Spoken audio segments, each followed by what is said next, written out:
¿Estás lista para morir hoy? ¿Estás listo para morir hoy? Cada día a nivel mundial, 170,000 personas aproximadamente mueren. Y lo que es un hecho es que tanto tú como yo algún día estaremos dentro de esas 170,000 personas. Es el tema, yo pienso, más importante en el cual nos deberíamos de ocupar, porque en el momento que llega nos enfrentamos en solitario ante la próxima etapa. Y hay dos opciones: que los ateos tengan razón y que no existe Dios y que es prácticamente como que todo se pone en negro y ahí acabó todo. Y hay otra opción en la cual nos enfrentemos al más allá y sus consecuencias.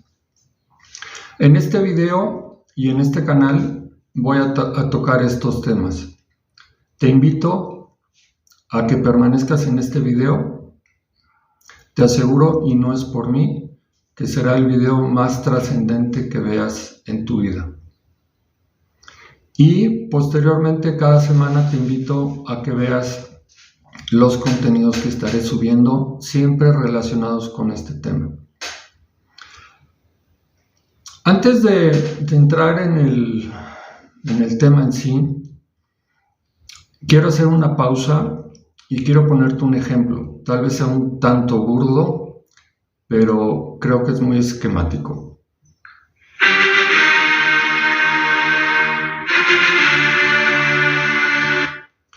Hablemos de Beethoven. Beethoven fue uno de los más grandes compositores que ha habido en la historia. Y sus obras son maestras. Después de varios siglos, siguen manteniéndose dentro de la música más destacada que se ha llegado a componer. No ha sido una música de moda, que así como llega se va. Es una moda que permanece. Es una música que ha permanecido. Y seguramente habrá muy buenos intérpretes de Beethoven, gente a nivel de magistralidad en la ejecución, y también habrá gente medianamente aceptable y gente mediocre tratando de interpretar a Beethoven. Mucho de lo que es este ejemplo pasa con Dios. Hemos tenido a lo largo de nuestra vida muchas experiencias que no han sido gratas, y regularmente con religiones, y hablo de todas las religiones. Ha habido casos, por ejemplo, de ministros de culto, y hablo de todas las religiones, no hablo específicamente de una, que han tenido contactos maliciosos con niños. Y eso en las últimas fechas se ha destapado. No solamente de la Iglesia Católica, también de iglesias evangélicas. Aquí nadie se salva. Entonces, como en el ejemplo de Beethoven, el hecho de que haya un mal intérprete de Beethoven no afecta para nada la grandeza que tuvo Beethoven como compositor. El mal ejemplo y el mal testimonio que den gente que aparentemente están representando a Dios en la tierra no debe de empañar en absolutamente nada tu visión hacia Dios. Dios no tiene nada que ver con esas personas. Esas personas están abusando de su puesto para tener ese tipo de contactos ilícitos con las personas más indefensas de la sociedad. Entonces, separemos, no mantengamos en el mismo nivel lo que es Dios y lo que son sus supuestos o sus representantes en la tierra, y mucho menos aquellos que han buscado satisfacer sus deseos, sean a nivel instintivo. Tú sabes que en YouTube tenemos que ser muy cuidadosos con el lenguaje, o en cuestión de utilizar el Evangelio o utilizar a Dios para hacer dinero de forma vil.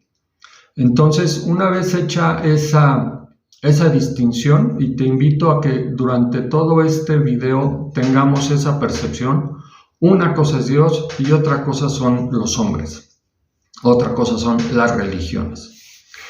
Bueno, era el año 1990 y se presentaba la gran final de la Copa del Rey entre Barcelona y Real Madrid. Se juntaron tres amigos que no se habían visto en muchos años para ver el partido. Y uno estaba muy a favor del Real Madrid, otro estaba muy a favor del Barcelona, y el tercero no le iba a ninguno de los dos equipos. Y sus dos amigos decían, ¿cómo es posible? Le tienes que ir a uno. Dice, no tengo por qué irle a alguno. Es más, de esa forma puedo disfrutar mejor el partido. Porque cuando tú te vas de un lado, pierdes la objetividad.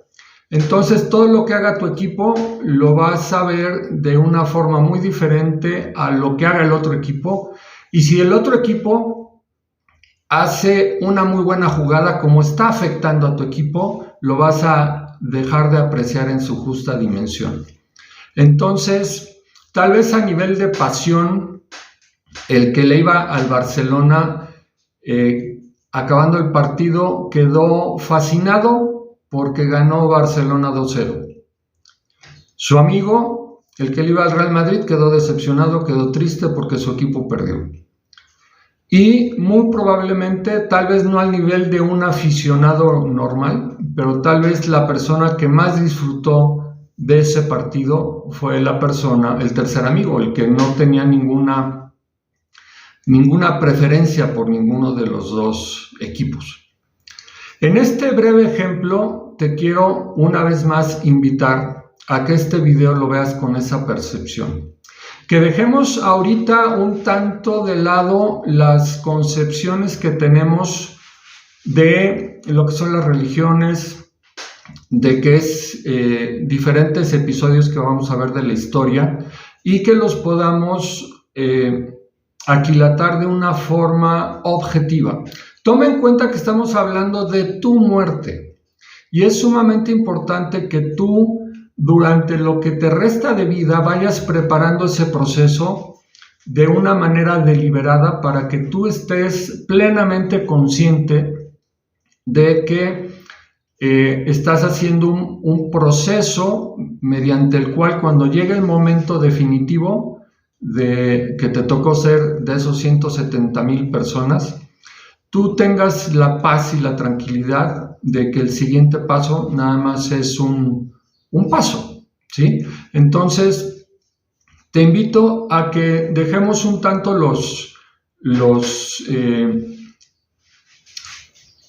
la cuestión de cargarnos hacia uno o hacia otro lado y veamos las cosas realmente como son. Para preparar este video yo vi mucho material y me encontré gente que, por ejemplo, hablando de la historia, hablando de cuando estaba el Imperio Español y el Imperio Inglés. Unos se cargan muy a favor del Imperio Inglés y todo lo que hacían los ingleses era maravilloso y los ingleses hicieron tal y los ingleses hicieron X, ¿no?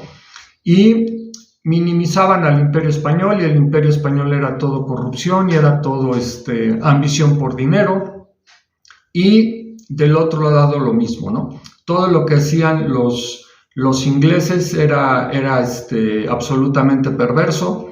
A lo que voy es que en la historia no hay blancos y negros.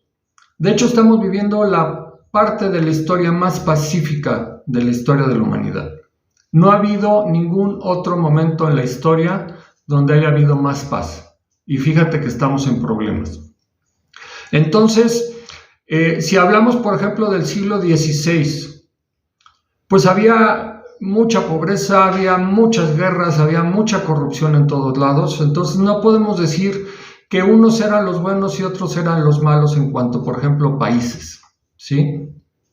Tenemos la inclinación normal, y tal vez es hasta natural, de tratar de justificar al 100% algo. Por eso te pido que en este video tengas una postura de estudiante, en el cual vas a investigar, vas a buscar evidencia. Y eso es a lo que te invito, que a través de los contenidos de este canal y otros contenidos que tú puedes ver, investigues, averigües qué es lo que pasó, realmente quién tenía la razón, y que no nos quedemos con la información parcial y muchas veces distorsionada que hemos recibido. Entonces, hay que ver la vida, y es una forma en la que te invito, si quieres hacer una pausa para que tú percibas la información de este canal, de este video, que la veas con una visión de estudiante, con una visión del aficionado que no le va a ninguno de los dos equipos y que quiere ver evidencias y quiere ver hechos, y no simplemente cargarse hacia un lado sin ninguna razón. La otra postura es la postura de un seguidor, por ejemplo, de un seguidor del Barcelona, que todo lo que haga el Barcelona va a ser maravilloso y todos los demás equipos son una basura. Viéndolo sinceramente, el Barcelona no sería nada sin el Real Madrid, y el Real Madrid no sería nada sin el Barcelona. ¿Sí? Pero eso es otro nivel, es otro tema. ¿Sí? Aquí lo importante es que no nos ceguemos con una visión de seguidor y veamos todo con una visión de estudiante, con una visión de querer aprender, de encontrar la verdad, que de eso se trata. ¿De acuerdo? Entonces, si tú eres ateo o atea, no tienes ninguna convicción de lo que es Dios, está bien, y de hecho este video está hecho para ti, porque el contenido de este canal lo voy a basar por algún tiempo en dos personas que eran ateas, y aparte de ateas eran abogados, entonces, o estaban estudiando para abogado. Entonces creo que es una combinación bastante interesante, porque los abogados siempre buscan evidencias, no quieren rollos, no quieren historias, quieren evidencias. Entonces, uno de esos dos abogados, cuando era niño, nació en una familia que tenía una granja. El niño se llamaba Josh. Su padre alcohólico, violento, golpeaba a su madre. La madre sumisa y temerosa. Lo único que tenía era su hijo. Ella decía: nada más quiero que te gradúes del bachillerato y me quiero morir. El padre irresponsable, alcohólico, violento. Entonces, este niño creció con un fuerte resentimiento con su padre. Su padre tenía un trabajador en la granja, y desde los 8 años hasta los 13, este trabajador tuvo contactos íntimos con este niño de forma violenta. Y el niño no tenía fuerza para defenderse, no se pudo defender de los 8 a los 13 años. Y ese abuso terminó cuando, una vez cumplidos los 13 años, ya tenía la fortaleza y la determinación para enfrentar a ese tipo. Entonces, este niño creció con mucho dolor, con muchos problemas, y una vez que entró a la universidad, entró a leyes. Era una persona que le costaba trabajo socializar, y se topó que en el transcurso de sus estudios en la universidad había un grupo de 2 maestros y 6 alumnos que se llevaban muy bien, y le llamó la atención. Entonces se acercó a platicar con ellos y se enteró que eran cristianos. Entonces él les dijo: yo no creo en Dios, yo no creo en Cristo. Y la persona con la que habló esa vez no lo trató de convencer de nada. Entonces le dijo: bueno, ¿por qué no lo pruebas? ¿Por qué no pruebas que Dios no existe? ¿Por qué no pruebas que la Biblia es una mentira? Entonces él lo tomó como reto. Ya no estamos hablando del niño Josh, estamos hablando de un joven que está en una muy buena universidad en Estados Unidos. Entonces se hace el propósito de desenmascarar la mentira de la existencia de Dios, de la veracidad de la Biblia, etc. Entonces se pone a investigar el tema. Visitó varias universidades buscando materiales, buscando información, y después de un tiempo llegó a la conclusión de que sí, Dios existe, o sea, con evidencias tipo legal, o sea, no con un encuentro místico que tuvo en algún momento y que eso lo convenció y le llegó, no, a nivel de razonamiento, a nivel de evidencia contundente. Y él llegó a la conclusión de que sí existe Dios y que la Biblia es veraz. Entonces, siguió trabajando el tema, de repente lo invitaban a dar pláticas y de repente eso se convirtió en un libro. Te estoy hablando, la primera edición salió por ahí de 1978 y esta es la versión 2002, Evidencia que exige un veredicto. Es un libro bastante profundo, se va a las evidencias y estamos hablando de un ateo que no creía, obviamente, en la existencia de un Dios, que no creía en la veracidad de la Biblia, y se puso a investigar y desarrolló todo este trabajo. El otro es muy parecido, que también voy a tomar contenidos para este canal, para desarrollar algunos videos. Y este es un joven que se casó, también era ateo, y se casó con una chica agnóstica. Los agnósticos no tienen ningún fundamento para asegurar que Dios existe. O sea, no llegan tanto a nivel del ateo que te aseguran que Dios no existe, sino que no tienen una evidencia o un convencimiento de que Dios es real. Entonces, el ateo, su esposa agnóstica.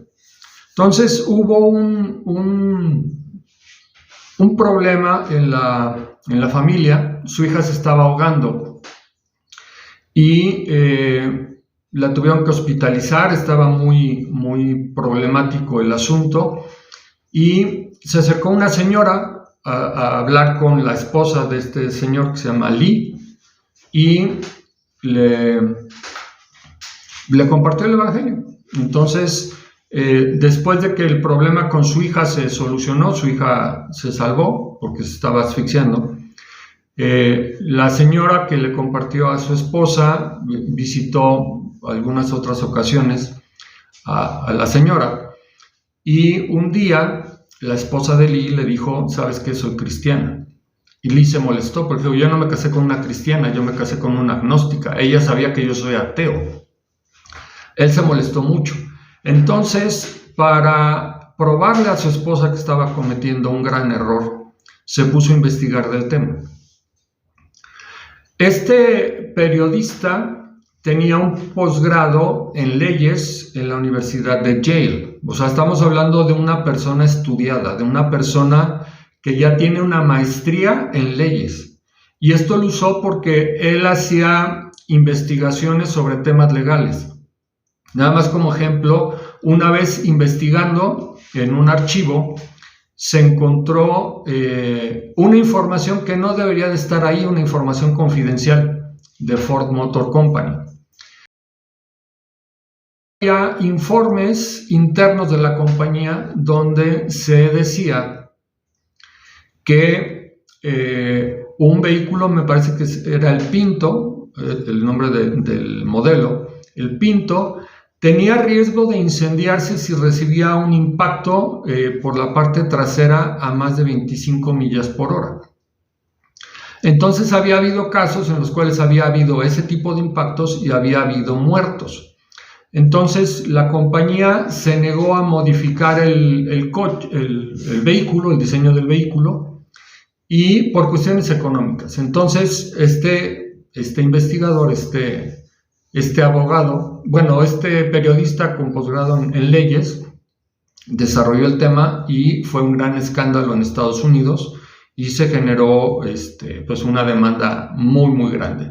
Entonces estamos hablando de una persona sumamente objetiva, que lo que busca son evidencias, no busca rollos, no busca cuentos. Entonces él con la intención de demostrarle a su esposa que estaba equivocada, se puso a investigar con diferentes personas destacadas en diferentes temas, las iba a visitar, normalmente eran expertos en temas relacionados con, por ejemplo, la historia, con cuestiones de filosofía, etc. Entonces creo que fueron más de 10 entrevistas, fue a más de 10 lugares a entrevistar expertos en diferentes temas con la intención de corroborar ciertos aspectos que principalmente se destacan en la Biblia. Y él acabó concluyendo que sí, que Dios existe, que sí, que Jesús, igual que en el primer libro que te presenté, que Jesús existió, que Jesús sí murió crucificado, que hay evidencias externas a documentos religiosos que hablan de Jesús, que fue crucificado y que tenía seguidores, y que sus seguidores aseguraban que Jesús había resucitado y que esos seguidores fueron martirizados defendiendo la veracidad del Evangelio. Entonces, esta persona se llama Lee Strobel, aquí está el libro. Incluso aquí, mencionan que hay una película, la película está en Netflix, se llama El caso de Cristo, igual que el libro. Entonces, con estos dos libros voy a estar hablando, en este canal, y digamos que va a ser la base para presentarte evidencias.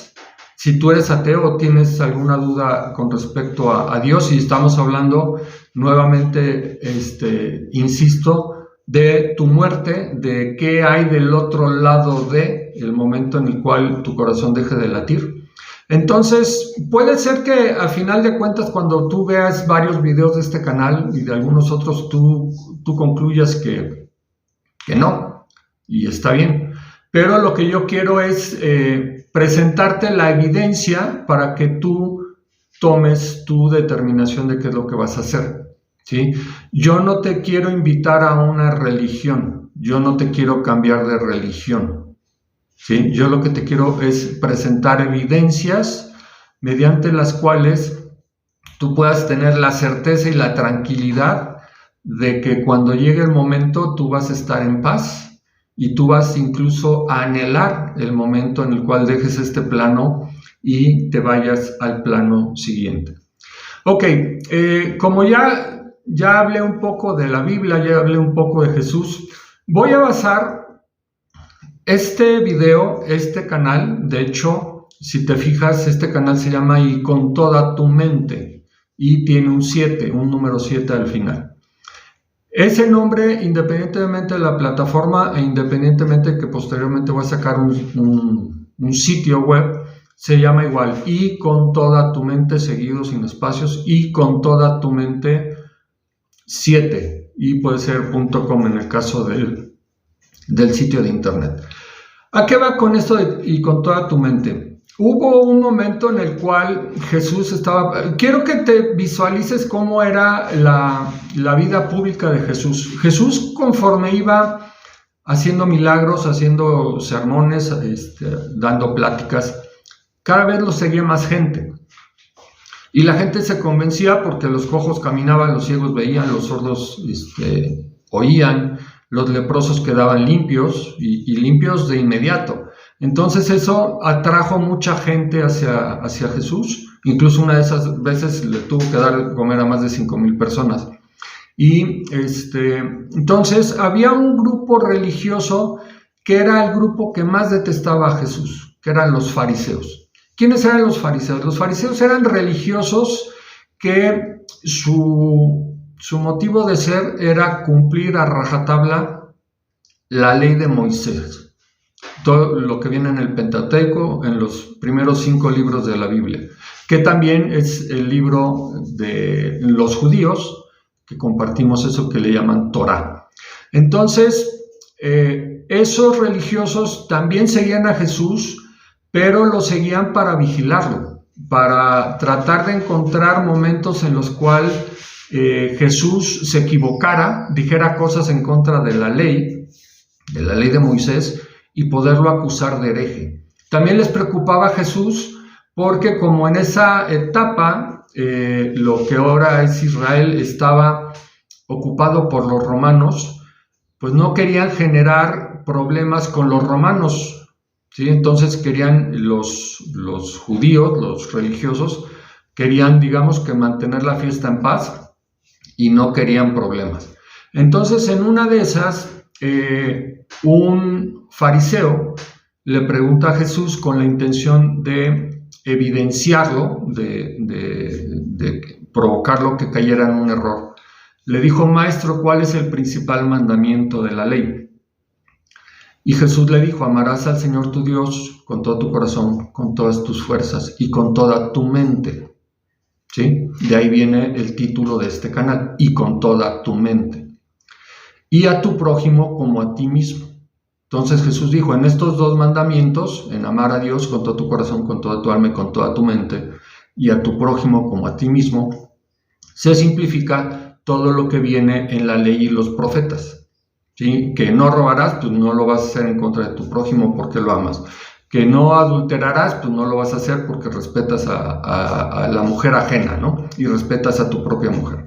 Entonces, y con toda tu mente. Es una orden. Jesús ahí nos está poniendo una orden, no es una sugerencia. Nos está diciendo que aparte del amor que a lo mejor tú como una persona religiosa tienes con Dios, con Jesús, también tienes que usar toda tu mente. O sea, es una orden. Nos está mandando que amemos, porque el amar es una decisión, no es un sentimiento. Que amemos a Dios con toda nuestra mente. Entonces quiere decir que debemos leer, debemos investigar, debemos crecer en el conocimiento de Dios para que cuando llegue ese momento que tengamos que dar el siguiente paso al otro plano, pues lo hagamos de acuerdo a lo que Dios quiere y que mientras llega ese momento tengamos un cambio en nuestra vida. Hay en el capítulo 3 del Evangelio de San Juan, ahí viene que Nicodemo, que era un fariseo, pero era un fariseo que estaba de acuerdo con lo que enseñaba Jesús. Y tomemos en cuenta que los judíos desde siempre han esperado al Mesías. Entonces los fariseos en la época de Jesús se convencieron de que Jesús no era el Mesías, pero este fariseo, que se llamaba Nicodemo, sí pensaba que era el Mesías.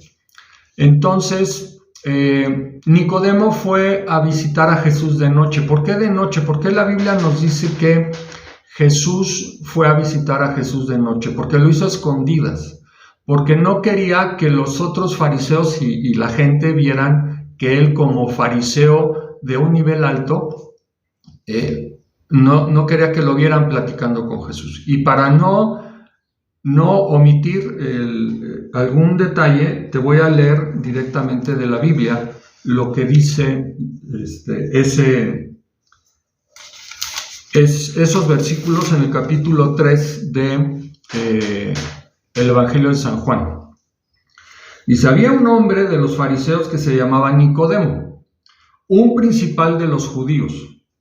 Este vino a Jesús de noche y le dijo: Rabí, sabemos que has venido de Dios como maestro, porque nadie puede hacer estas señales que tú haces si no está con Dios. Con él si no está Dios con él. Respondió Jesús y le dijo: de cierto te digo. Esto de cierto es un énfasis muy fuerte, ¿sí? Es un énfasis para destacar que lo que viene es sumamente importante. De cierto te digo que el que no naciere de nuevo no puede ver el reino de Dios. ¿A qué se refería Jesús con este nacer de nuevo? Lo podemos sintetizar a que en nuestra vida hemos cometido muchos errores, que ninguno de los humanos somos buenos y que necesitamos nacer de nuevo, necesitamos cambiar. Si vamos para allá, tenemos que hacer un cambio de 180 grados, y si a lo mejor llevamos una vida de pecado, una vida de excesos, que demos un vuelco y que busquemos a Dios y que creamos en Él y que cambiemos, que seamos otra persona, ¿sí? Entonces, Nicodemo le preguntaba que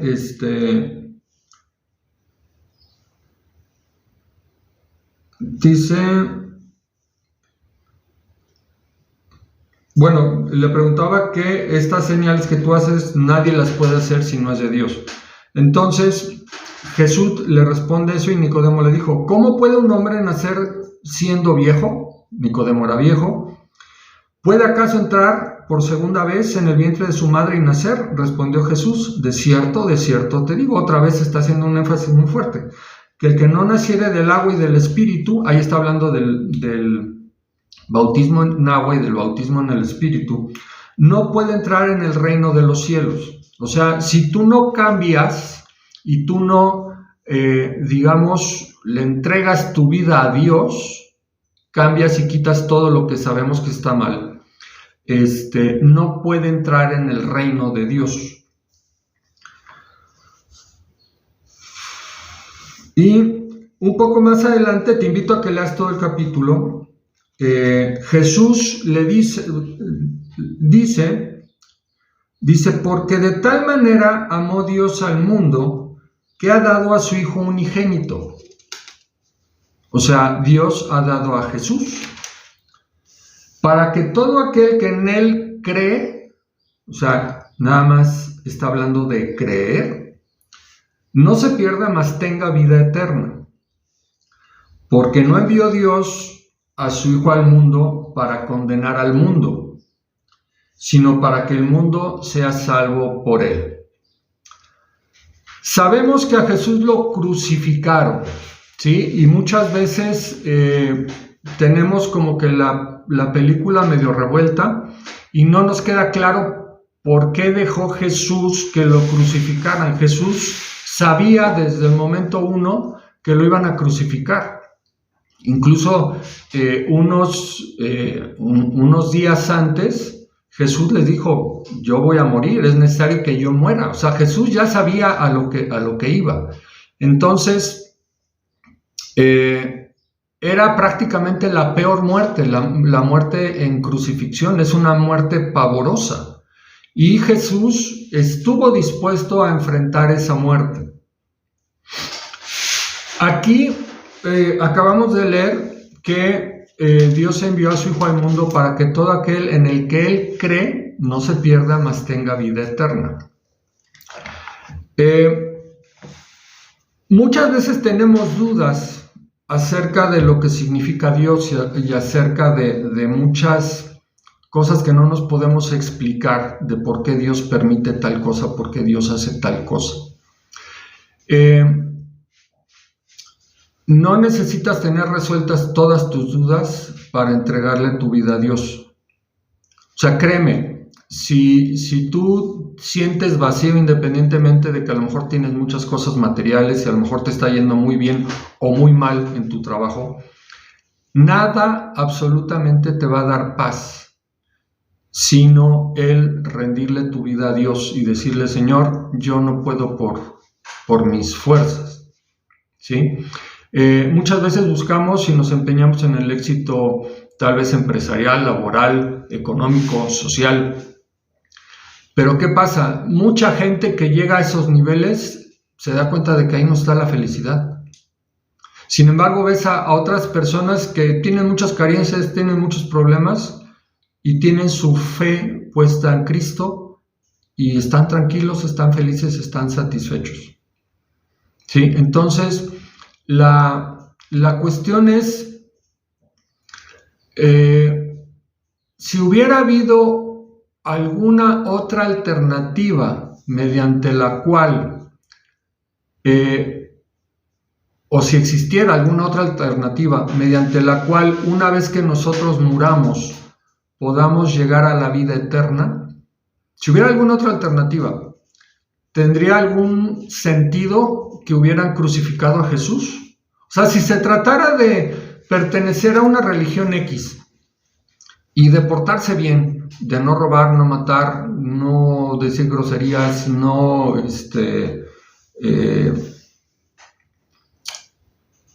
los demás mandamientos. Si se tratara de eso, pues Jesús hubiera dicho, ¿sabes qué? Lo que tienes que hacer es inscríbete en tal grupo y pórtate bien, y con eso ya la tienes ganada. Pero no fue así. Lo que nos dice la Biblia, y este canal está dedicado a que podamos analizar lo que dice la Biblia, porque lo que dice la Biblia es cierto. Entonces, si hubiera alguna otra alternativa, ¿para qué crucificar a Jesús? ¿Para qué recibir tal martirio? O sea, imagínate, aparte de que lo latigaron hasta que prácticamente toda su carne quedó expuesta, que físicamente estaba exhausto, que lo pusieron a cargar una cruz que pesaba horrores, que lo clavaron al madero, se estaba ahogando. La posición de los crucificados y la postura, no sé si te has fijado que en las cruces que lo vemos, las rodillas las tiene semiflexionadas. Entonces, para poder respirar, lo que tenían que hacer los crucificados era extender las piernas. Eso obviamente traía presión a los pies y presión a las manos para poder respirar. Y, o sea, era un suplicio espantoso. O sea, es digamos que los romanos no lo inventaron, pero lo perfeccionaron al 1000. Entonces, fue una muerte espantosa. Entonces, si hubiera alguna otra alternativa que no fuera mediante Jesús, ¿para qué sufrir ese martirio? Sería absurdo. O sea, si lo resuelves, compórtate bien y métete a tal grupo, ¿para qué crucificarlo? ¿Sí? Hay una cuestión sumamente importante que también vamos a estar viendo en este canal. Hablando de literatura, nada más para poner en contexto. Una de las obras literarias más importantes que ha habido en los últimos años es la saga de Harry Potter. Y el culmen de esa obra fue en 2007. Estoy checando el dato. En 2007, Las Reliquias de la Muerte, que fue ese libro en específico, vendió 11 millones de copias en todo el mundo. 11 millones es el éxito editorial de ese año. Y estuvo traducido alrededor de 80 idiomas. Ese año, 2007, se vendieron más de 100 millones de Biblias. 11 millones contra 100 millones de Biblias. 80 idiomas traducidos contra más de 2.500 idiomas traducidos. Nada más para poner en contexto la importancia que tiene la Biblia a nivel editorial. En muchos capítulos vamos a entrar a detalle de cuestiones que nos van a explicar diferentes aspectos que tiene la Biblia que lo hace un libro diferente. Independientemente de que yo no te puedo probar que es un libro inspirado por Dios, pero la evidencia lo va a ir reflejando. Hay otra cuestión muy importante, aparte de que es el libro que más se ha vendido en la historia, es el libro que más vidas ha costado en la historia. Muchas personas, sobre todo del siglo XII al siglo XVI, XVII, muchas personas fueron quemadas vivas, así literalmente, fueron quemadas vivas por tener Biblias que no fueran en latín. O sea, si tú tienes una Biblia en tu casa, en español, si nos remontáramos al siglo XVI, estamos hablando por ahí de los 1500, podría llegar la policía, porque a lo mejor algún familiar, algún conocido te delató, y te llevan preso, te hacen un juicio y te condenan a morir en la hoguera. Cuando llega el momento de tu ejecución, tienes la oportunidad de arrepentirte y de renegar de la Biblia. Mucha gente prefirió que los quemaran vivos a rechazar la Biblia. O sea, a ese nivel, ¿sí? Y obviamente estamos hablando de una cuestión que se desarrolló en lo que conocemos como la Reforma. Te voy a poner un poco en contexto y aquí apelo nuevamente a tu visión de estudiante, o sea, que no nos clavemos de que Lutero es un hereje porque es un hereje y que realmente no sé qué fue lo que hizo específicamente Lutero, pero si la iglesia lo condenó, pues es condenable y es un hereje. Te voy a poner en contexto la historia. El Papa León X se llamaba Giovanni de Medici. Si investigamos a los Medici, era una familia sumamente poderosa económicamente.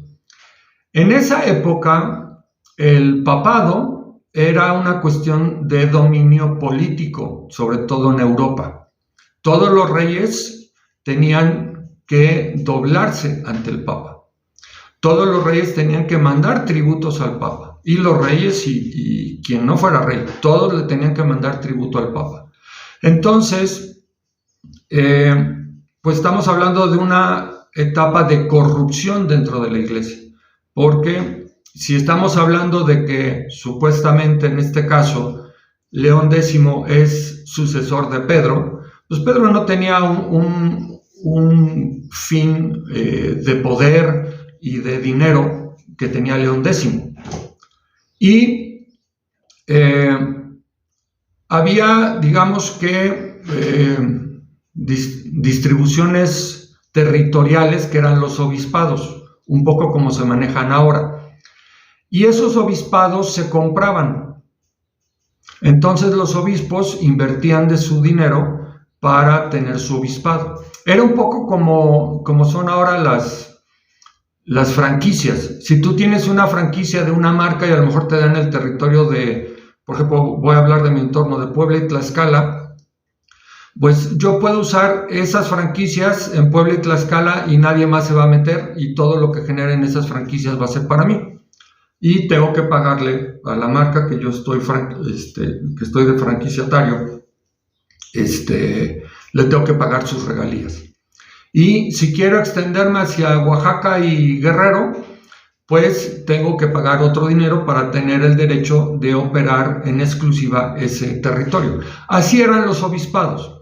Si tú querías como obispo tener acceso a otro territorio y a más dinero y a más poder, pues tenías que pagar. Entonces, había en Alemania, o en lo que ahora es Alemania, había un obispo que quería extender su territorio. Entonces, buscó financiamiento con un grupo y le dio una cantidad muy fuerte de dinero, extraordinariamente fuerte de dinero. Pero tenía que pagarles. Y no tenía el dinero para pagar ese préstamo para solventar la deuda. Entonces habló con el Papa y le dijo, mira, no te preocupes, en tu territorio vas a vender indulgencias y la mitad de las indulgencias las vas a usar para pagar tu deuda y la otra mitad la vas a pagar, me la vas a pagar a mí porque yo soy el dueño de las indulgencias. ¿Qué eran las indulgencias? En la Biblia habla de cielo e infierno. De hecho, la persona que más habla en la Biblia del cielo, del infierno, sobre todo del infierno y de Satanás o del diablo, etcétera, es Jesús. ¿Sí? No es el Antiguo Testamento, es Jesús directamente hablando del demonio. Entonces,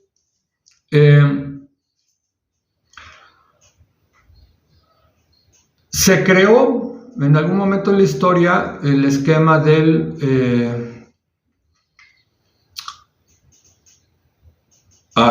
se me fue el término. Está el cielo, está el infierno y está el punto intermedio, que ahorita te lo digo que se me fue, el purgatorio. Está el purgatorio. Entonces, ¿qué es el purgatorio? El purgatorio es donde se van las almas de gente que realmente no fue tan mala, pero que necesita purificar su alma. Entonces, el estándar es que tu alma, y esto es lo que se decía en esa época, no sé si espero que no se maneje eso actualmente. Entonces, el alma de la persona solamente iba a estar ahí 5,000 años. Y una vez cubierto ese plazo, ya iba a pasar al cielo. Es como una etapa intermedia. Y eso eran las indulgencias. El pagar para que a lo mejor el alma de mi abuelo o el alma de mi bisabuelo o el alma de algún familiar esté menos tiempo en el purgatorio. Entonces era una franquicia. Y si querías que saliera de inmediato, pues tenías que pagar una cuota más alta. Llegó a tal punto de corrupción que decían, en cuanto la moneda cae en el cofre donde se ponía el dinero, el alma sale del purgatorio. Esto lo decía una persona que se llamaba Zetzel, que era un monje dominico, y su trabajo era ir visitando las diferentes poblaciones en específico de este territorio, de este obispo que te acabo de comentar, para vender indulgencias. Entonces, obviamente eso es una cosa realmente corrupta, o sea, porque le estás explotando a la gente más pobre y más ignorante, le estás vendiendo una idea falsa y le estás prometiendo algo que realmente no es así. Hubo un sacerdote en ese territorio que se llamaba Martín Lutero. Entonces la gente le empezó a llegar y le dijo, ¿sabe qué? Pues ya no voy a ir a misa porque ya pagué mi indulgencia y pues ya con eso ya la tengo salvada. Ya mi alma está asegurada. También llegó a tal punto que se cuenta que una vez una persona le dijo a este dominico, este cuate llegaba, digamos, a una plaza, a un pueblo, y se subía en alto y empezaba a predicar sobre las indulgencias. Y pues echó todo su speech. Y una persona le preguntó, oiga, ¿y puedo pagar pecados futuros? Y pues esa era otra línea de negocio, los pecados futuros. Sí, claro, los pecados futuros también se pueden pagar. Y eso te cuesta tanto más. Entonces se dice que esta persona pagó por su pecado futuro. Entonces lo que hizo esta persona fue con sus empleados, con su gente, fue a esperar que este dominico saliera del pueblo hacia otro pueblo. Y lo asaltó, le quitó todo el dinero. Entonces esta persona que asaltó al dominico lo apresaron y le querían imputar un delito. Dijo, yo tengo una indulgencia que me libra de esa culpa. Entonces, este es un esquema para ver a qué punto de absurdo llegó la cuestión de la corrupción de las indulgencias. Entonces, lo que hizo Lutero, que Lutero era una persona muy estudiada, era un monje que había estudiado antes para ser abogado, y lo que hizo fue, de todo lo que sabía de las indulgencias y de lo que estaba en contra de las indulgencias, Lutero había ido antes a Roma y había visto muchas cosas que no le parecían y había visto otro perfil de las indulgencias que era muy parecido. Entonces, lo que hizo Lutero fue hacer una lista de todas sus objeciones en contra de las indulgencias. Esas 95 tesis, 95 puntos que sacó Lutero, no eran en contra de la iglesia. Lutero no quería salirse de la iglesia, Lutero no quería reformar la iglesia, solamente quería que corrigieran eso, porque eso era una aberración. Entonces lo que hizo Lutero, ahora hay dos versiones, una se dice que fue a la iglesia de Wittenberg y en la puerta de madera de la iglesia clavó las 95 tesis. Las puertas de las iglesias en ese entonces se usaban como tablero de anuncios, ¿sí? Entonces la intención de Lutero es poner esas 95 tesis para que saliera alguna otra persona y debatieran sobre el tema. O sea, no le pasaba por acá a Lutero que esas 95 tesis iban a llegar al Vaticano. O sea, Lutero no las mandó al Vaticano. Toma en cuenta que estamos hablando del siglo XVI, o sea, de 1520, por ahí. Entonces, imagínate cómo estaban las comunicaciones en ese entonces, sumamente restringidas. O sea, si ahorita que te hagan caso, por ejemplo, no hablemos del Vaticano, de que yo quiera que me hagan caso en la presidencia de la República, pues está difícil, salvo que haga algo sumamente viral. En ese entonces pues, era todavía más complicado. Tomemos en cuenta que el siglo anterior, en el siglo XV, alrededor de 1440, 1450, Gutenberg hizo la imprenta, desarrolló la imprenta. Entonces, para la época de Lutero, la imprenta pues ya llevaba aproximadamente un siglo y lo que pasó es que alguien tomó esas 95 tesis y las reprodujo y corrió como pólvora en Europa. Entonces llegó al Vaticano, llegó a manos del Papa, y el Papa, en resumen, lo excomulgó. Y lo excomulgó porque no se quiso retractar de esas 95 tesis. En otras palabras, yo entiendo que lo más probable es que tú también estés en contra de que se use a Dios para este tipo de negocios. ¿Sí? Yo estoy prácticamente seguro de que no aceptas las indulgencias bajo ese esquema. Entonces, si tú tienes una Biblia en tu casa en español y si tú estás en contra de las indulgencias bajo este esquema, tú también serías reo o rea en ese entonces para ser quemado vivo, ¿sí? A ese nivel. Entonces, ¿por qué había tanto interés de la iglesia de que no existieran Biblias en idiomas vernáculos, o sea, en el idioma de la gente?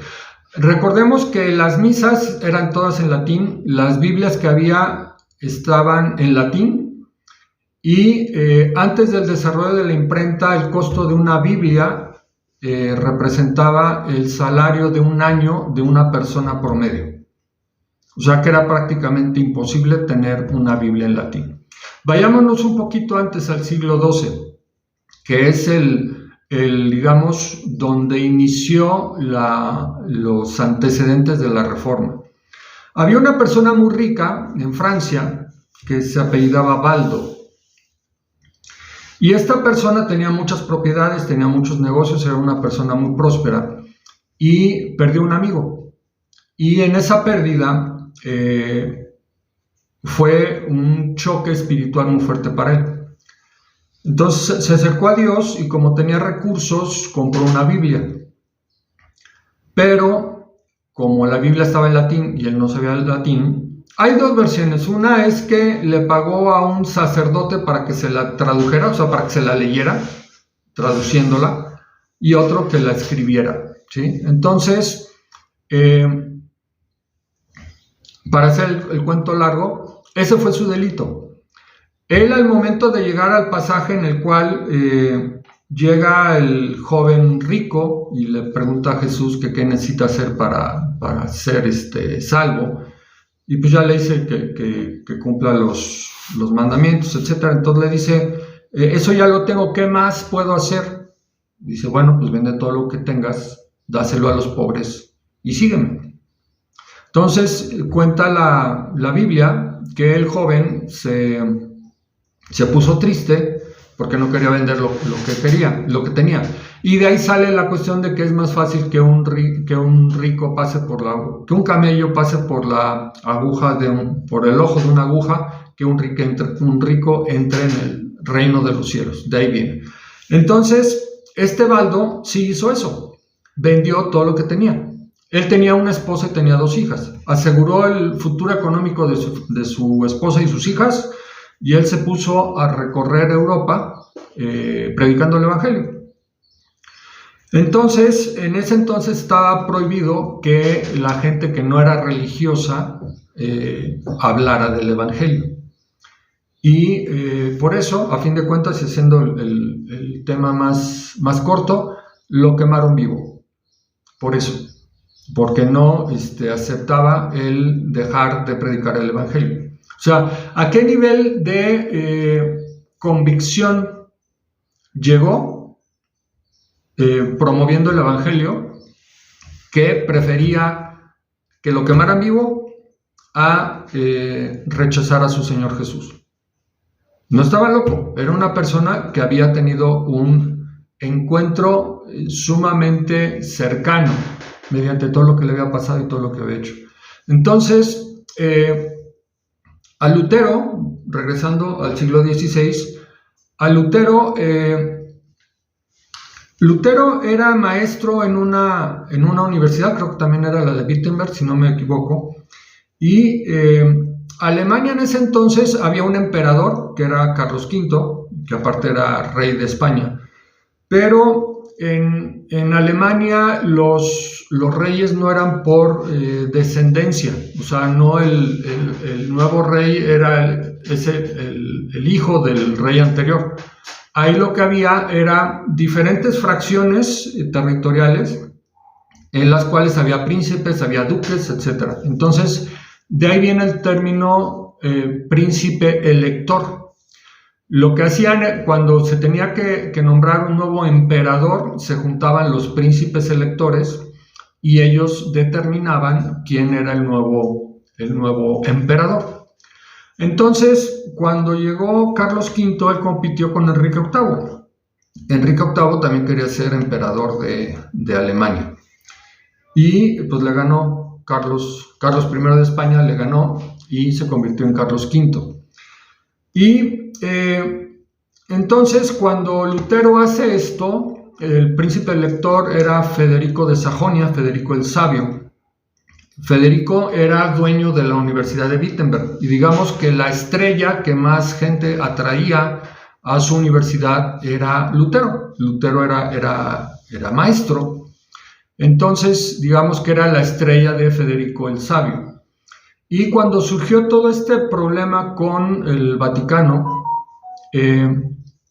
Federico el Sabio vio la oportunidad de que iba a haber un cambio fuerte en la iglesia, y él protegió a su estrella. Entonces, lo que hizo, en algún momento llegaron unas personas con Lutero, le pusieron una capucha y se lo llevaron, así como secuestrado, y lo llevaron a un castillo.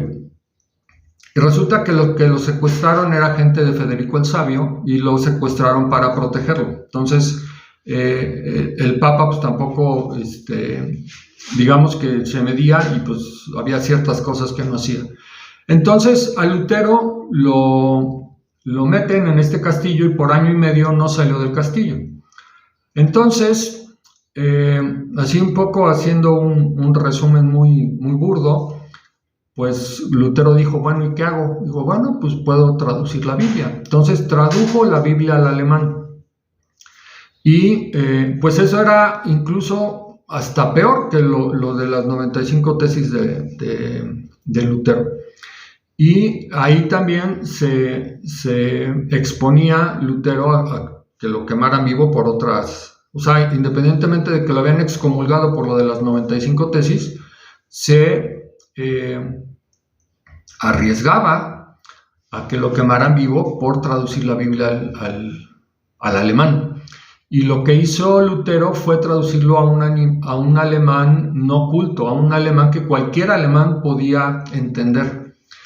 Y entonces eso era lo que no quería la iglesia. Había en España también otros dos monjes, frailes, que en esa misma época y a raíz de lo que sucedió con Lutero, tradujeron la Biblia al español y tuvieron que huir de España, se tuvieron que ir a Suiza, a Ginebra, porque ahí digamos que el Papa no tenía dominio. Y a fin de cuentas la Biblia pues la acabaron imprimiendo en Suiza o en Inglaterra. En Inglaterra también quemaron a otra persona por traducir la Biblia al inglés. Entonces había una férrea oposición de la iglesia a que la Biblia estuviera en el lenguaje de la gente. ¿Y por qué era esto? O sea, ¿por qué te imaginas que la iglesia quemara viva a la gente que quisiera leer la Biblia?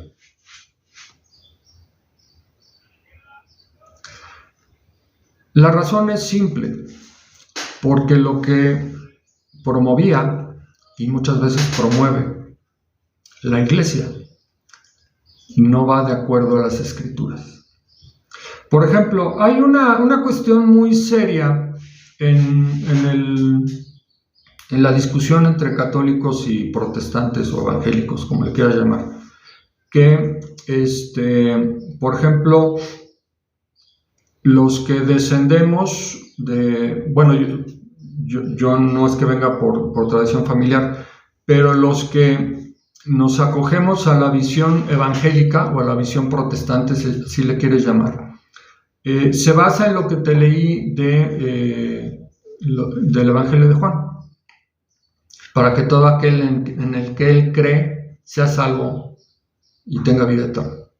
O sea, estamos hablando de fe, ¿sí? Entonces, en la visión protestante o en la visión evangélica, la salvación es a través de la fe y no por obras.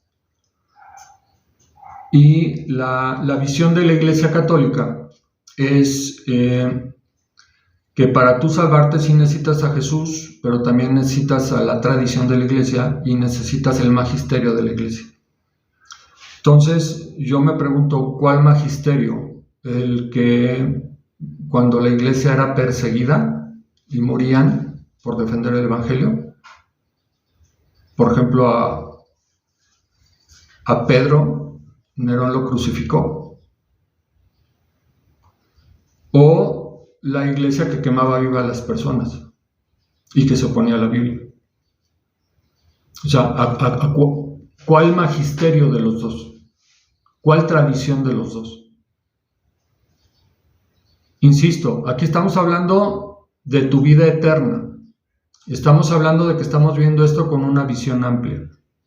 Yo te estoy poniendo las evidencias. No te quiero cambiar de religión.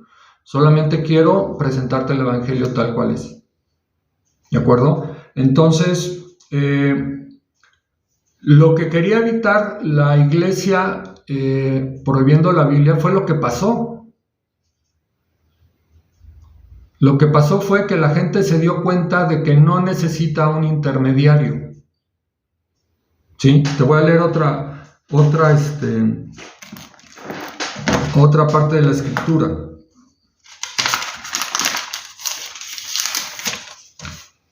Dice, porque hay un solo Dios y un solo mediador entre Dios y los hombres, Jesucristo hombre. Un solo mediador.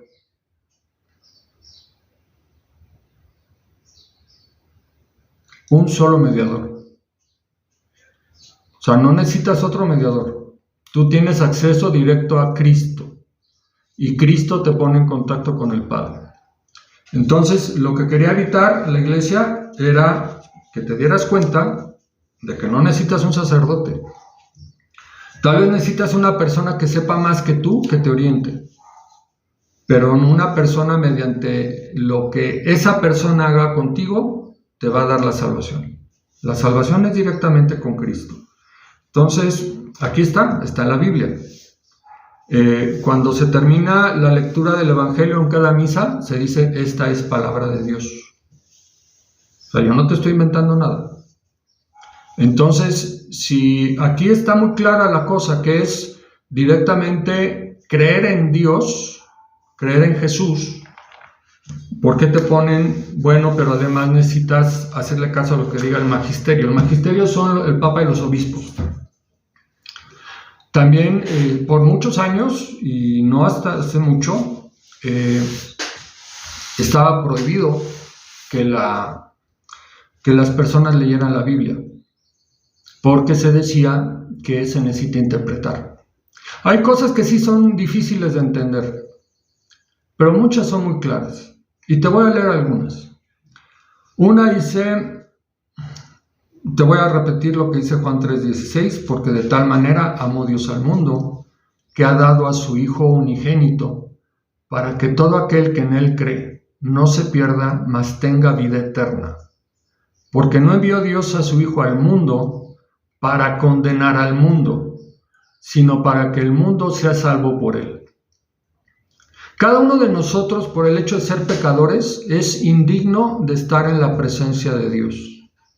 No hay forma de que nuestra alma pueda estar en presencia de Dios, salvo por el sacrificio de Jesús en la cruz.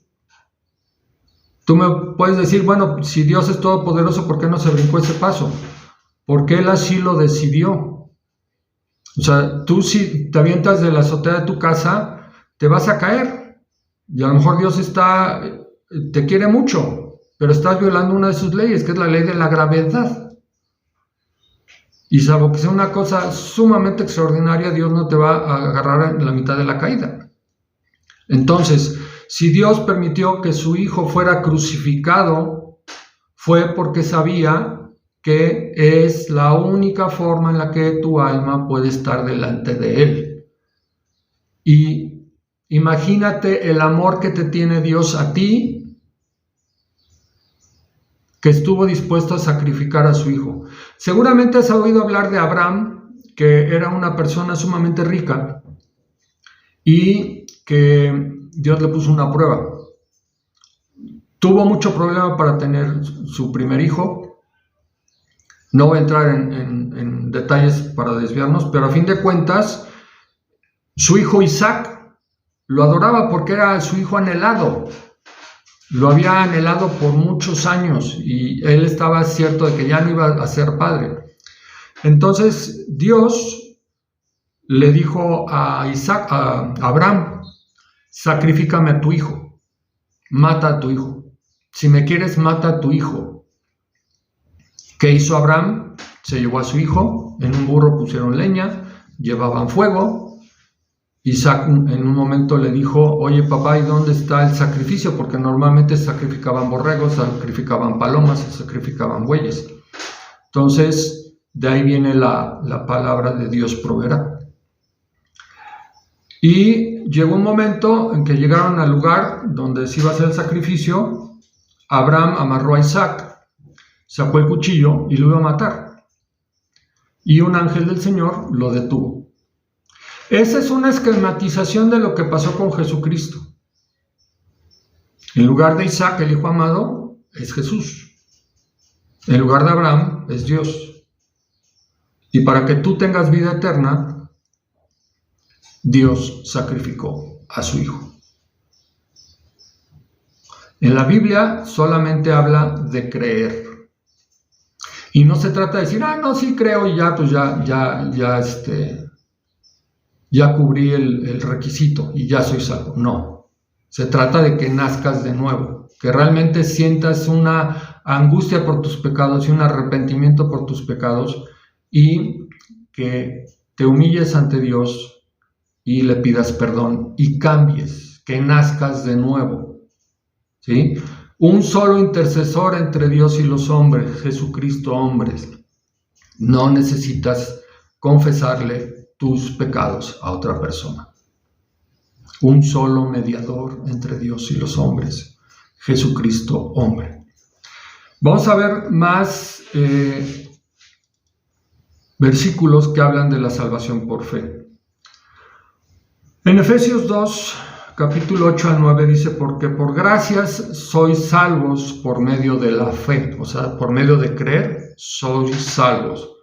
Y esto no de vosotros, esto no es mérito de ustedes, pues es un don, es un regalo de Dios, no por obras, para que nadie se gloríe. El mérito es de Jesús, el mérito del sacrificio de Jesús en la cruz es perfecto. No le puedes agregar nada más. Dios en su infinita potencia, en su infinito amor, en su infinita justicia, no hace las cosas a medias. El sacrificio de Jesús es completo y es perfecto. No necesitas agregarle nada más. Las obras vienen como consecuencia de tu nuevo nacimiento, de tu cambio de persona. Te voy a poner un ejemplo. El desarrollar este canal no me va a dar la salvación. Estoy haciendo una obra de promover el evangelio. Eso no me va a dar la salvación. La salvación ya la tengo porque Jesús es mi Señor. Jesús murió en la cruz por mí y por ti. Eso es lo que me da la salvación, no las obras que yo pueda hacer. Eso no te va a dar la salvación. Puede ser un hospital en África, eso no te va a dar la salvación. Marcial Maciel hizo cientos de escuelas, hospitales, universidades y abusó de 60 niños. ¿Qué dice la Biblia? Más vale que te pongas una rueda de molino, una rueda de piedra en el cuello y te avientes al mar. Las obras no dan salvación. Las obras es un reflejo de lo que Dios ha hecho en ti. Esa es la diferencia entre las obras y la fe. Perdón, no te estoy regañando. Romanos 10, 9 al 10. Que si confesares con tu boca que Jesús es el Señor, que Jesús es Dios, el Señor es Dios, y creyeres en tu corazón que Dios le levantó de los muertos, serás salvo. De nuevo, que si confesares con tu boca que Jesús es el Señor, y creyeres en tu corazón, o sea, que realmente lo sientas, no nada más que lo digas y que lo sientas. Le levantó de los muertos, serás salvo. Porque con el corazón se cree para justicia, pero con la boca se confiesa para salvación. Otro, Hechos 4:12. En ningún otro hay salvación, porque no hay otro nombre bajo el cielo dado a los hombres en que podamos ser salvos. Un solo mediador entre Dios y los hombres, Jesucristo hombre. No hay otro nombre en ningún lado mediante el cual podamos ser salvos. Tito, del 3, nos salvó, no por obras de justicia que nosotros hubiéramos hecho, sino por su misericordia, por el lavamiento de la regeneración y por la renovación en el Espíritu Santo. Juan 14:6, Jesús le dijo, yo soy el camino y la verdad y la vida. Nadie viene al Padre sino por mí. Nadie viene al Padre sino por mí. Hechos 16:30. Y sacándolos les dijo, señores, ¿qué debo hacer para ser salvos? Ellos dijeron, cree en el Señor Jesucristo y serás salvo tú y tu casa. Aquí estamos hablando de que cuando Pedro estaba encarcelado, Pedro y otros que iban con él, estaban encarcelados. Hubo un terremoto y uno de los guardias había recibido palabra de Pedro. Entonces, al ver el terremoto, se abrieron las puertas y se pudieron escapar Pedro y los demás. Pero el guardia le dijo, ¿qué puedo hacer para ser salvo? Cree en el Señor Jesús y serás salvo tú y tu casa. 1 Timoteo 2:3. porque esto es bueno y agradable delante de Dios nuestro Señor, el cual quiere que todos los hombres salgan al conocimiento de la verdad. Dios quiere que todos sean salvos, no todos van a ser salvos. Me puedes preguntar, ¿y los que no tuvieron acceso al Evangelio? Ese es otro tema. Dios es infinitamente justo y tendrá un esquema para ellos. Pero tú estás recibiendo el Evangelio. Entonces, solamente mediante Jesús podemos ser salvos. 2 Corintios 6, porque dice, en tiempo aceptable te he oído, y en día de salvación te he socorrido. He aquí ahora el tiempo aceptable. He aquí ahora el día de salvación. ¿Estás lista para morir hoy? ¿Estás listo para morir hoy? No sabemos cuándo vas a formar parte de los 170,000. No te estoy invitando a una religión. No te estoy vendiendo nada. Te estoy poniendo enfrente el Evangelio y la salvación. Y tú, como yo, sabemos que la muerte llega en cualquier momento. Entonces, puede ser momento en el cual te arrepientas de tus pecados, en el cual te acerques a Dios, te acerques a su palabra y cambies, nazcas de nuevo. ¿Ya viste por qué quemaban a la gente por leer la Biblia? ¿Por qué no la querían en un idioma que entendiera la gente? Romanos 6:23, y ya es el último. Porque la paga del pecado es muerte, mas la dádiva de Dios es vida eterna en Cristo. La paga del pecado es muerte. Todos somos pecadores. Sin Cristo estamos muertos. Mas el regalo, la dádiva, el regalo de Dios es vida eterna en Cristo Jesús nuestro Señor. Todos, por el hecho de ser pecadores, merecemos la muerte eterna, el infierno. Pero Dios, para salvarnos, nos mandó a su Hijo para que fuera sacrificado, y todos los que creamos que Jesús es el Hijo de Dios, que Jesús es Dios, que murió por nuestros pecados, que su sangre bendita fue la que lavó nuestros pecados, la que los borró, eso te da la salvación.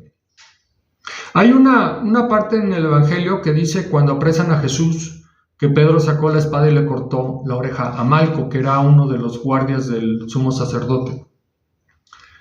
Y dice la palabra que Jesús agarró la oreja y se la volvió a poner.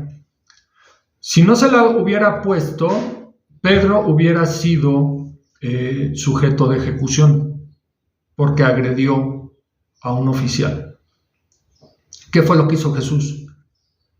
Borró la culpa, le puso la oreja. Entonces no pueden acusar a Pedro de haberle cortado la oreja al soldado, porque cuando estuvieran en el juicio traerían al soldado y dicen, bueno, si tienes 2 orejas, ¿cuál oreja te cortó? ¿Cuál fue el daño que te hizo si estás bien? ¿Sí? Entonces a eso va, a que nuestros pecados por la bendita sangre de Cristo fueron lavados. Nuestros pecados no son lavados por pertenecer a un grupo. Jesús no murió por un grupo, murió por ti y murió por mí. No murió por ninguna otra cosa. No se trata de ser bueno, nadie es bueno, aunque lo diga el Papa. Nadie es bueno. Todos somos pecadores. Hay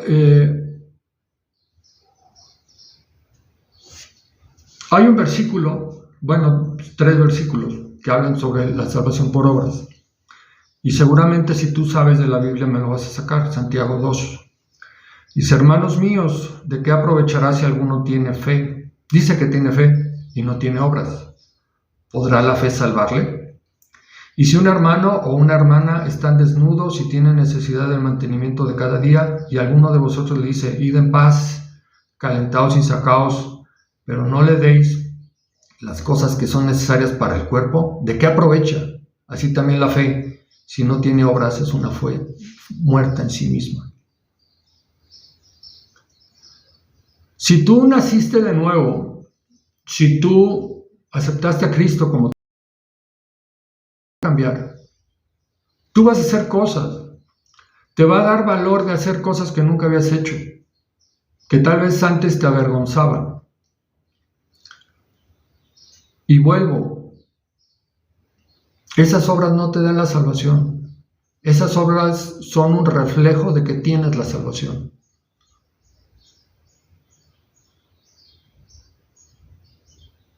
Entonces, lo que hay que hacer es creer. Eso es lo que hay que hacer. Mira, normalmente se pide a la gente que repita una oración. O sea, que yo te diga, ¿sabes qué? Repite después de mí lo que voy a decir. No lo voy a hacer así. Yo te voy a pedir que si este video te hizo pensar, te hizo recapacitar y que estés dispuesta o dispuesto a cambiar, a nacer de nuevo, a entregarle tu vida a Cristo. Te voy a decir qué es lo que tienes que hacer. Tienes que orar a Dios. Tienes que arrepentirte de tus palabras, de tus pecados. Y lo que hay que hacer es reconocer que eres pecador o pecadora, de que necesitas a Jesús, de que reconoces que Jesús es Dios, que Jesús murió por tus pecados y que no hay otra forma en la cual puedas ser salva o salvo. Eso es lo que se necesita en esa oración. Y una vez que lo hayas hecho, pues bienvenida, bienvenido. Lee tu Biblia todos los días. Yo te recomendaría que empieces por el Evangelio de San Juan, que cuando vayas a leer, la Biblia es un libro espiritual. Y para que Dios te revele lo que quiere decir en la palabra, lo recomendable es que antes ores, que le pidas a Dios que te abra el entendimiento y el corazón para captar el mensaje. No se trata de que cada quien haga una interpretación a modo de las Escrituras.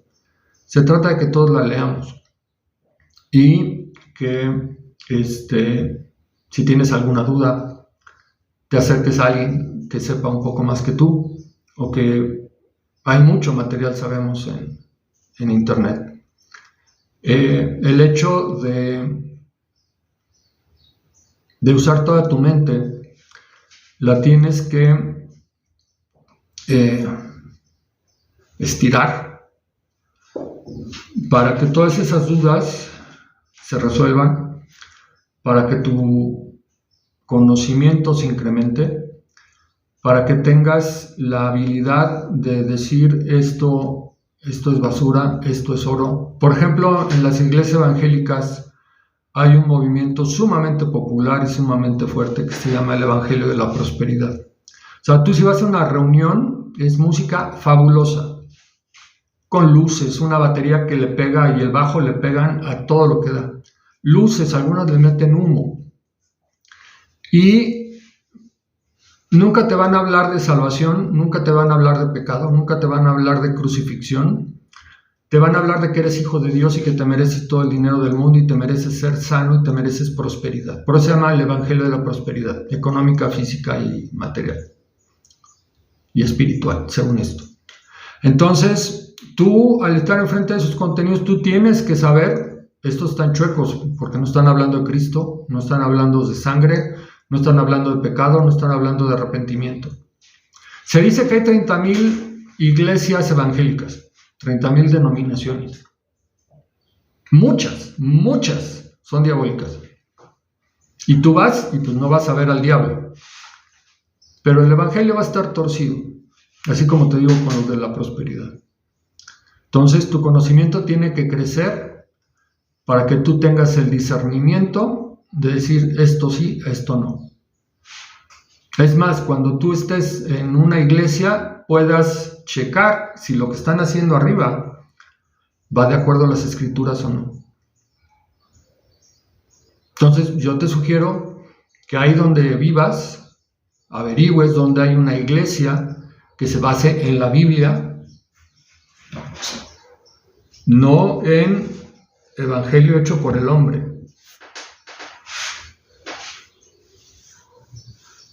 El purgatorio no es evangelio.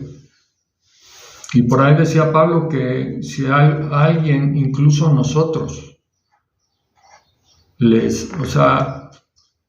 proclama un evangelio diferente, sea anatema, o sea, sea maldito. O sea, en resumen dice, ahorita ya saben, si yo regreso y te cuento una cosa que no está en los evangelios, que no está en la Biblia, sea maldito, incluso yo, o un ángel del cielo.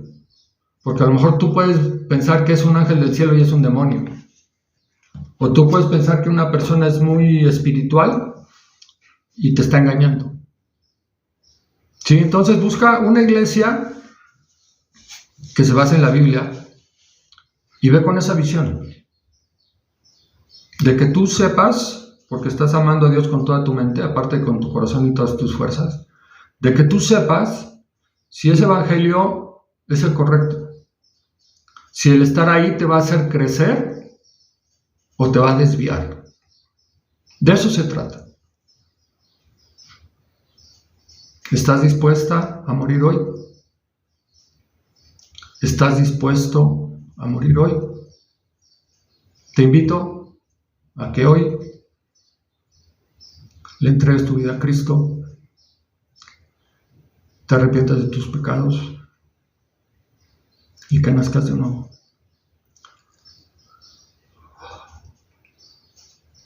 Que Dios te bendiga. Gracias por llegar hasta acá. Hasta luego.